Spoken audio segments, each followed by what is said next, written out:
तो आज के वीडियो में हम लोग पढ़ने वाले हैं जीके के प्रश्न, और यह प्रीवियस ईयर क्वेश्चन है, ठीक है, जो पहले पूछा गया है। और भी यूनिवर्सिटी के द्वारा, बिहार में बहुत सारी यूनिवर्सिटी जो है पहले कंडक्ट कराती थी एग्जाम, उसके द्वारा जो प्रश्न पूछा गया है वही मैं आपको अभी करा रहा हूँ। इस वीडियो में हम लोग 20+ क्वेश्चन करने वाले हैं, तो आप वीडियो को लास्ट तक जरूर बने रहिएगा, वीडियो को स्किप बिल्कुल ना कीजिएगा।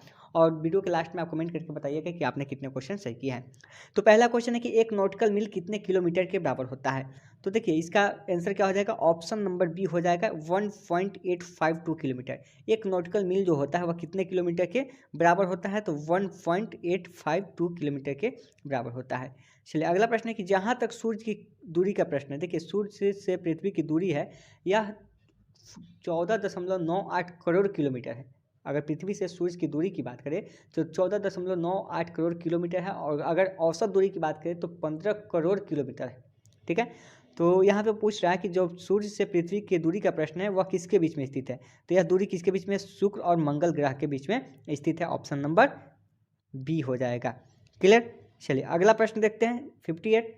निम्नलिखित में से सबसे अधिक किसका एटॉमिक नंबर है। एटॉमिक नंबर की बात कर रहा है तो आपको बताना इसका आंसर क्या हो जाएगा, तो ऑप्शन नंबर सी हो जाएगा। डन स्टेटियम का जो है सबसे अधिक एटॉमिक नंबर होता है, ठीक है। अगला है कि समान स्थिति में पानी किस तापक्रम पर उबलता है। देखिए पानी जो उबलता है आपको वह फ़ारेनहाइट बताना है, क्योंकि इसको फ़ारेनहाइट में दिया हुआ है। जैसे मनुष्य का टेम्परेचर कितना हो 98.6 फ़ारेनहाइट होता है, ठीक है। सेल्सियस में 37 डिग्री सेल्सियस होता है। उसी तरह से यहाँ पे फ़ारेनहाइट में आपको बताना है कि तापक्रम पर जो पानी उबलता है उसका फ़ारेनहाइट कितना होता है। तो इसका आंसर क्या हो जाएगा, ऑप्शन नंबर बी सी, यानी कि 212 डिग्री फ़ारेनहाइट पे होगा। क्लियर। अगला कि मानव शरीर का तापक्रम कितना होता है। अभी मैंने आपको बताया कि 37 डिग्री सेल्सियस होता है, अगर फ़ारेनहाइट में होता तो 98.6 फ़ारेनहाइट होता। क्लियर। चलिए आगे चलते हैं। अगला प्रश्न देखते हैं कि एक गैलन कितने लीटर के बराबर होता है। एक गैलन में कितना लीटर होता है आपको बताना है। तो देखिए एक गैलन जो होता है उसमें लीटर की बात करें तो 4.546 लीटर होता है। एक गैलन कितने लीटर के बराबर होता है, 4.546 लीटर के बराबर होता है। अगला कि दो गैमिट के विलय से एक कोशिकीय संरचना का निर्माण होता है, उसे क्या कहते हैं। दो गैमिट होते हैं उसके विलय से एक कोशिकीय संरचना का निर्माण होता है, उसे क्या कहते हैं, उसको हम लोग जाइगोट कहते हैं। क्या कहते हैं, जाइगोट, यानी कि ऑप्शन नंबर सी हो जाएगा। चलिए अगला प्रश्न है कि संयुक्त राज्य अमेरिका के प्रथम राष्ट्रपति कौन थे। आपको पता है यह बहुत ही सिंपल क्वेश्चन है, आप कई बार यह क्वेश्चन पढ़ चुके हैं और मैं भी आपकी क्लास में कई बार क्वेश्चन यह करा चुका हूं। तो इसका आंसर क्या हो जाएगा, ऑप्शन नंबर सी, यानी कि जॉर्ज वाशिंगटन। अमेरिका के प्रथम राष्ट्रपति कौन थे, जॉर्ज वाशिंगटन थे। जिस समय भारत को आज़ादी मिली थी, भारत जिस समय आज़ाद हुआ था उस समय इंग्लैंड के प्राइम मिनिस्टर कौन थे। तो भारत को जिस समय आज़ादी मिली थी उस समय इंग्लैंड के प्रधानमंत्री कौन थे, क्लीमेंट एटली थे। और यह बात कब की है, 1947 की है। कब है, 1947 में भारत को आज़ादी मिली थी, और उस समय इंग्लैंड के जो प्रधानमंत्री थे क्लीमेंट एटली थे। क्लियर।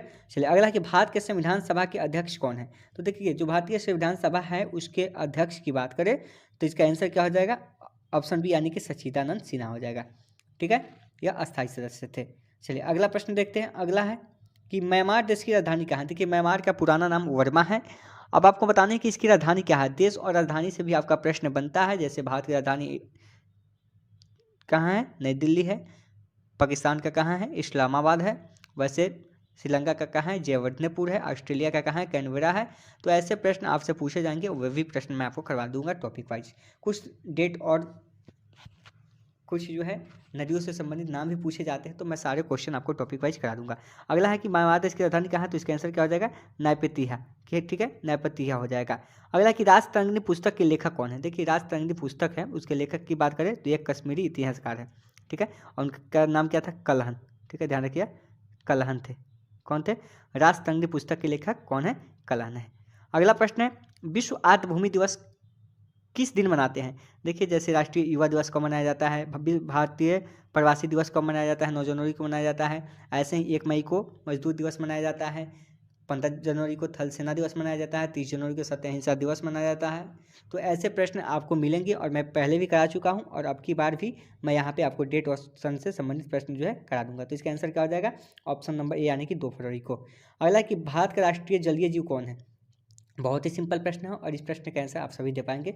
डॉल्फिन जो है भारत का राष्ट्रीय जलीय जीव है, ठीक है। चलिए अगला है प्रश्न, यहाँ पे देखेंगे 72 नंबर की भारत में किसके जन्म दिवस पर शिक्षा दिवस मनाते हैं। देखिए, शिक्षा दिवस अलग होता है और शिक्षक दिवस अलग होता है।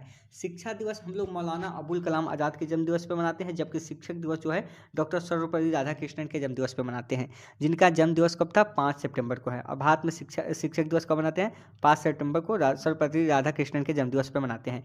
जबकि विश्व शिक्षक दिवस की बात होती है तो वह 5 अक्टूबर को मनाई जाती है। ध्यान रखिएगा, यह भी क्वेश्चन आपका बनेगा।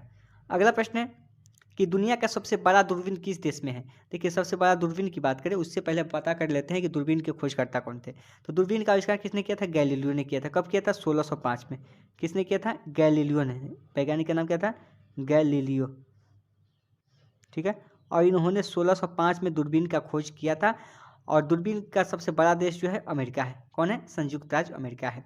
चलिए अगला प्रश्न देखते हैं। अगला है कि लोकसभा के अध्यक्ष को कौन चुनता है। जो लोकसभा का अध्यक्ष होता है उसका चुनाव कौन करता है, लोकसभा के सदस्यगण, लोकसभा और राज्यसभा के सदस्यगण, या मंत्रिमंडल, या फिर राज्य विधानसभा के सभी अध्यक्ष।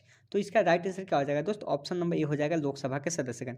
जो लोकसभा के अध्यक्ष का चुनाव करता है वह कौन है, लोकसभा के जो सदस्यगण होते हैं वही लोकसभा अध्यक्ष का चुनाव करते हैं। अगला कि मुक्त विश्वविद्यालय निम्न माध्यम से शिक्षा प्रदान करता है। जो मुक्त विश्वविद्यालय होता है वह कौन से माध्यम से शिक्षा प्रदान करता है, दूरस्थ माध्यम, जो जिसको हम लोग डिस्टेंस मोड बोलते हैं, या फिर पत्राचार माध्यम से, कक्षा में आमने सामने प्रारंभिक शिक्षा से, या फिर खुली पुस्तक के साथ परीक्षा लेकर।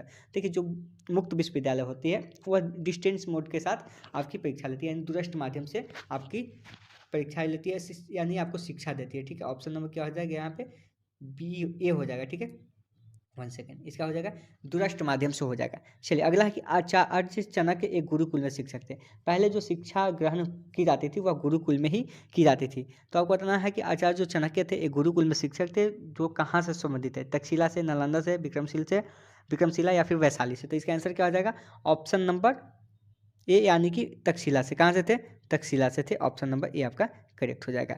चलिए अगला है कि 3 भाषा सूत्र में क्या अंतर नहीं थे। देखिए, नाम से ही स्पष्ट है, 3 भाषा सूत्र कहने का मतलब कि विद्यालय में जो 3 भाषा की पढ़ाई होनी चाहिए यही आपका हो जाएगा। अगला है कि 3 भाषा में परीक्षा होनी चाहिए, सीनियर स्टेज में 3 भाषा का अध्ययन अनिवार्य होना चाहिए, या फिर विद्यालय में विद्यार्थी को 3 भाषा सीखनी चाहिए। देखिए, इसका आंसर की बात करें तो ऑप्शन नंबर ए आपका करेक्ट हो जाएगा। विद्यालय में 3 भाषा की पढ़ाई होनी चाहिए, 3 भाषा सूत्री कहलाती है। ठीक है, अगला है सफ़ेद क्रांति का संबंध किससे है। देखिए, आपके प्रश्न नीली क्रांति से भी, सफ़ेद क्रांति तो हो ही गया आपका, यह जो है दूध उत्पादन से नीली क्रांति हो आ जाएगा, फिर और भी जो है पीली क्रांति है। तो ऐसे प्रश्न मैं आपको टॉपिक वाइज करा दूंगा, आपको टेंशन लेने की आवश्यकता बिल्कुल नहीं है। आप कंटिन्यू सिर्फ क्लासेस करते रहिए, मैं हर एक टॉपिक से क्वेश्चन जो है आपको करवा दूंगा, आपका छूटेगा नहीं। चलिए अगला है कि माउंटेनियरिंग का नाम किससे जुड़ा हुआ है। तो माउंटेनियरिंग का नाम किससे जुड़ा हुआ आपको बताना है। ऑप्शन है प्री स्कूल शिक्षा से, विशेष शिक्षा से, या फिर माध्यमिक शिक्षा से, या फिर प्राथमिक शिक्षा से। आपको बताना है कि इसका आंसर क्या हो जाएगा। ठीक है, आपको इसका आंसर बताना है। चलिए तो मैं इसका आंसर बता देता हूँ। माउंटेनियरिंग का नाम किससे है, प्री स्कूल शिक्षा के साथ जुड़ा हुआ है।